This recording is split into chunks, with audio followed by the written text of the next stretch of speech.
see her love, you see her everything. The gift of life is probably one of the biggest blessings we could ever have at this very point, where we are given another chapter and chance to be with our family and friends, and most of all, make the most out of the gift of life. And that is exactly the reason why we are gathered here tonight to celebrate her golden years. Ladies and gentlemen, this is Ma'am Lorelie Gonzalez 50th birthday party celebration!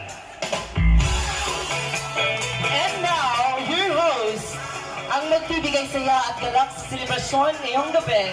Let's give a hand, everyone, to host Hywel Isel Mansalay. Alright, there you have it, ladies and gentlemen. Good evening, everyone. Isang magandang gabi sa ating lahat. Hi! Hi, everyone! Welcome, everyone, to the 50th birthday of Ma'am Lorelie Gonzalez here at Gonzalez Resident. Now, folks, brace yourselves, for this is the most awaited celebration of the year. Un pasito para adelante, María. 2, 3, un pasito para atrás. Now, everyone, this is a celebration of life, love, festivity, and fun. ¡Uepa!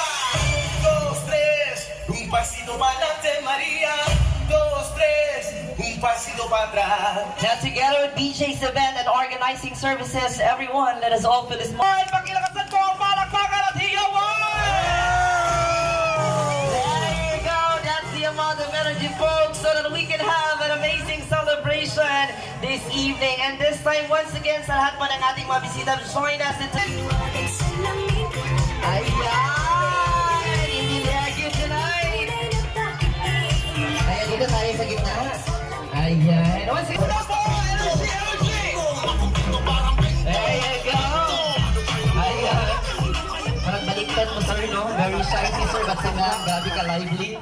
Alright, next up, ladies and gentlemen, let's also welcome the second child of our birthday celebrant. Let's welcome down our celebrant. There you go! Ayan. Fresh ka kayo, eh. Marang wala dyan yung ulan nung adlaw. Ayan. And of course, let us also welcome... Kaway, sir!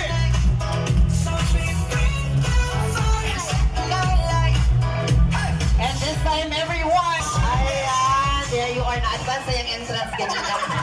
Okay.